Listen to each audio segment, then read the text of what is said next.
Greetings, fellow Cybertronians, it is I, Iron Rod Prime, and I am back for another Transformers review. Today, up on the docket, we have Transformers Age of Extinction, Dinobots, Snarl. Yes, I almost couldn't remember his name, but I did just in time, so yay. Anyway, this is Dinobot Snarl, and he is a Stegosaurus. Again, almost forgot, but I didn't. Anyway, he is a green Stegosaurus because why not?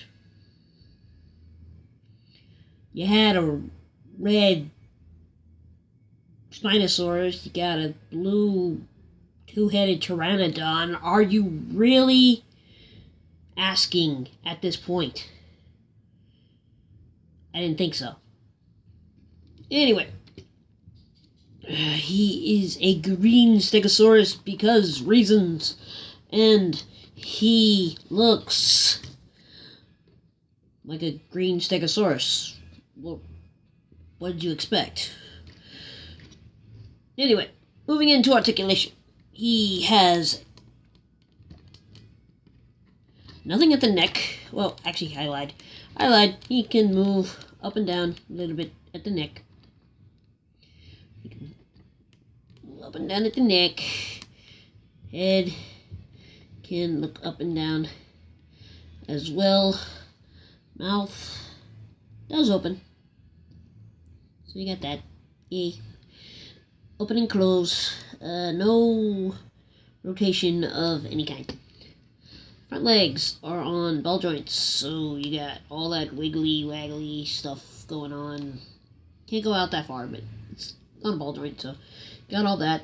It's got a hinge at the knee, but only bends about that much.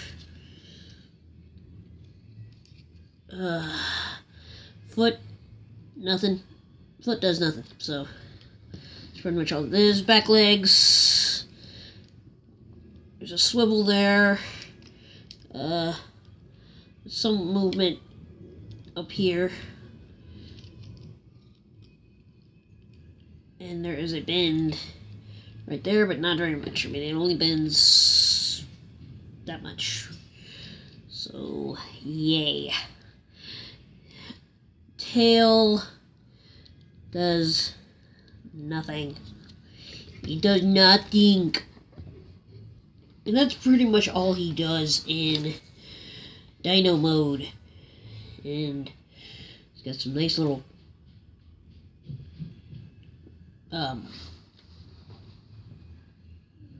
actually, most people confuse these for spines. They're actually scales.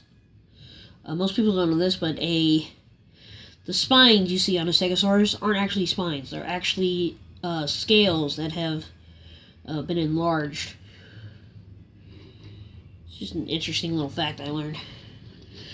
Anyway, transforming him. First off, you want to remove this bit. And then come in here. Open up the tail. And remove this bit. And then getting on to the transformation. Let's see. It's been a while, so bear with me. You want to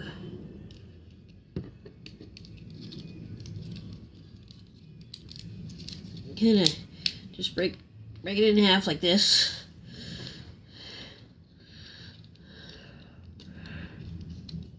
And we'll focus on the bottom part, because I believe the bottom part becomes the legs.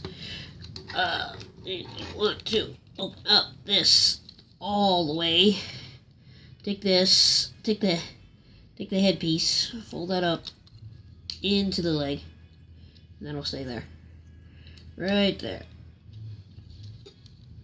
Then you want to come out here, fold out the foot. Give him those little pointy knife shoes, or night shoes, not knife shoes. And you want to take the dino legs and they will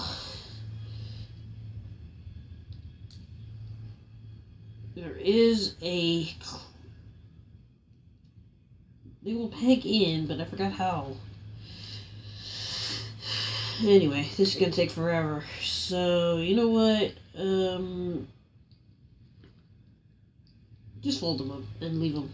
Because, you know, it really doesn't matter. You can peg them in, you don't have to, but they do peg in. But for the sake of this review, I'm not gonna bother. So you just want to straighten out the legs, and voila. You're done with that. Yay. Okay, focus on the top section. Take the tail, split it again. Come in here and bring up the arms like so. Yes, these will become the arms, if you haven't guessed by now. This entire section here will come up. Actually, with the first one, you do want to rotate the arms as such that you have room to fold this bit all the way to the back. And that will... I thought it rotated around, but apparently it doesn't. Anyway, then rotate this, and then you come in here, up the head, like so.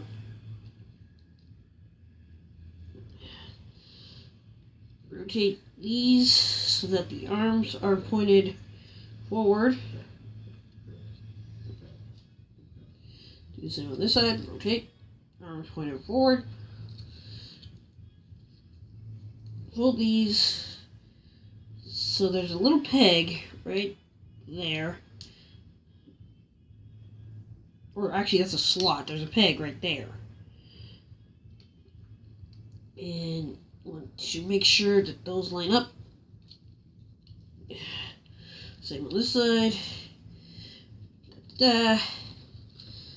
And last but not least, open up this back section.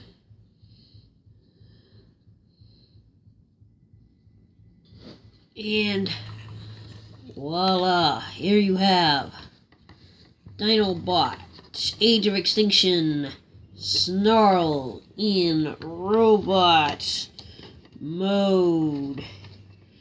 And he looks cool. I like the way he looks, especially with all the translucent scales and stuff on the back. It just looks really, really cool. Especially in my lighting. My lighting, it looks really, really cool because, like, it just illuminates the whole thing. And he looks cool.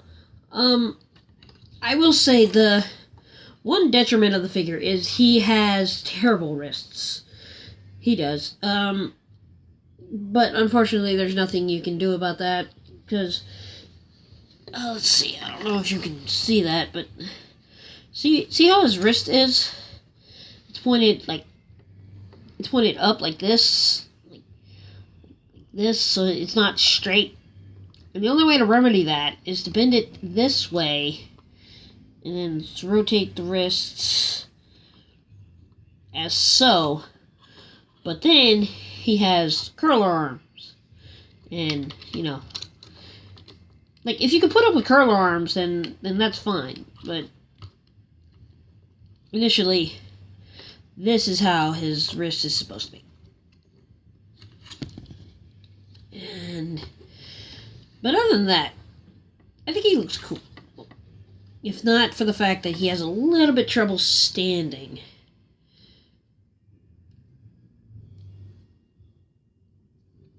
It was just slight problem standing. But he's cool. I do like him. He looks neat. Now, getting on to articulation. Head. By the way, let's get a close-up of the head here. I'm not sure if I can. It's probably about as close as I can get it.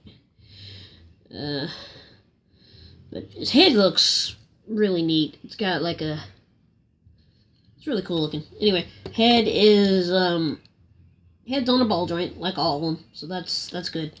He's got a ball jointed head. Yay. Arms can go forward, can go ball joint, or no, not ball joint. It's actually on a odd system here. It's like a mushroom peg, hinge. It's got like a couple of hinges and a mushroom peg, so it's got some.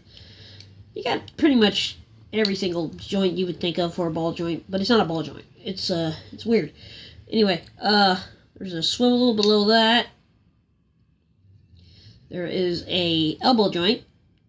Pretty good elbow joint, actually. Over 90 degrees. And the wrists do rotate. But like I said, they're at an odd angle right there, so that might turn some people off. No waist joint, unfortunately. Legs are on ball joints. Again. Pretty cool. There is a swivel. There's a thigh cut. So there's a swivel there. Nice. And knees are really good. I mean, it's about maybe over 90 degrees knee bend there. So, yeah. Pretty cool with that.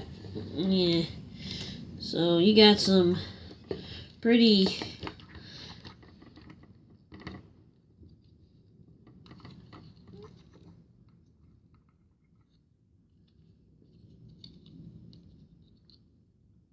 wicked posability there. Like, assuming you can get him to stand. Yeah, there you go. Yeah, you got some pretty wicked posability right there. Now, for those accessories that we took off, let's get back to those real quick.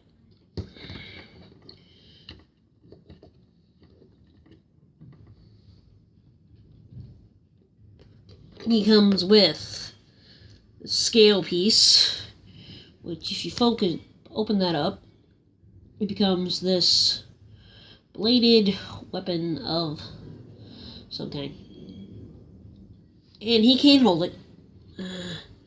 Just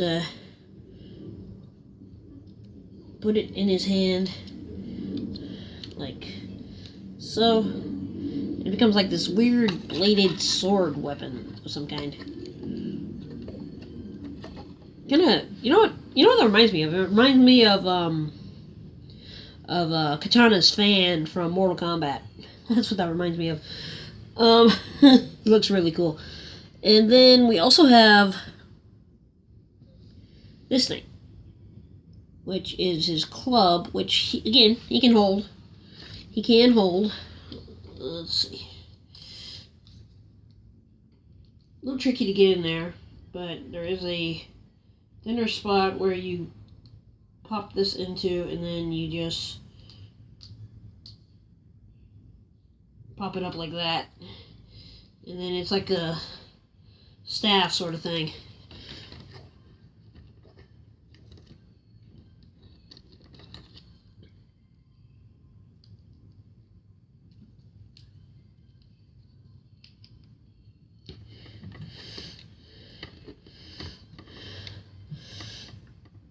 And that's what that looks like in his hand.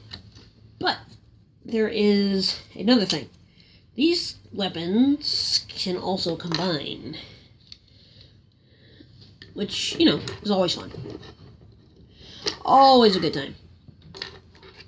So what you want to do, you want to, up here, there is a little thing right here.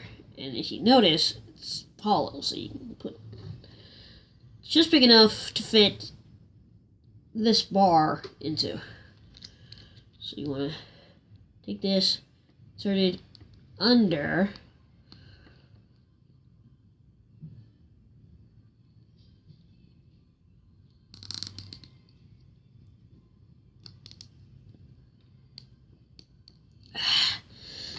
and then take his hand, and just put it in there the same way you would normally. And now he has this really cool looking axe weapon, but unfortunately he can't really wield all that well due to the whole wrist thing.